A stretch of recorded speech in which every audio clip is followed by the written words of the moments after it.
Hey, Boston Polly back here with your daily reflections for March 11th. Let's do it. Good orderly direction. It is when we try to make our will conform with God's will that we begin to use it rightly. To all of us, this is a most wonderful revelation. Our whole trouble has been the misuse of willpower. We try to bombard our lives with it instead of attempting to bring it into an agreement with God's intention for us.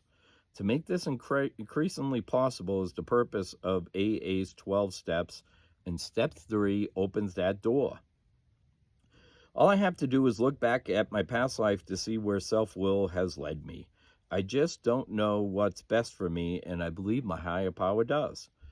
GOD, which I defined as good orderly direction, has never let me down, but I have let myself down quite often. Using my self-will in a situation usually has the same results as forcing the wrong piece into a jigsaw puzzle: exhaustion and frustration. Step 3 opens the door to the rest of the program. When I ask God for guidance, I know whatever happens is the best possible situation. Things are exactly as they're supposed to be, even if they aren't what I want or expect. God does for me what I cannot do for myself if I let him.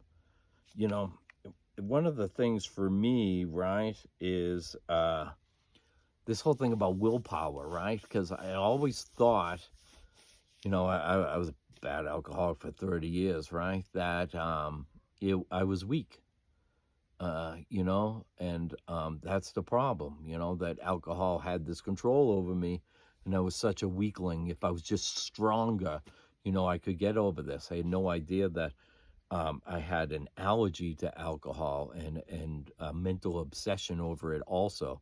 So I had a physical and spiritual problem, and no amount of willpower is going to get me beyond that. I had to find a power greater than myself, and I found two: Alcoholics Anonymous and a higher power that loves me like I can't believe.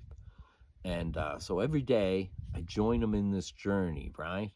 And I try to see what his will for me is.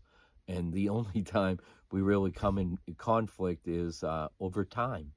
You know, what God has for me is always better than what I think will happen, but I always want it to happen faster. So I hope you have a happy, joyous, and free day today. And please come back tomorrow.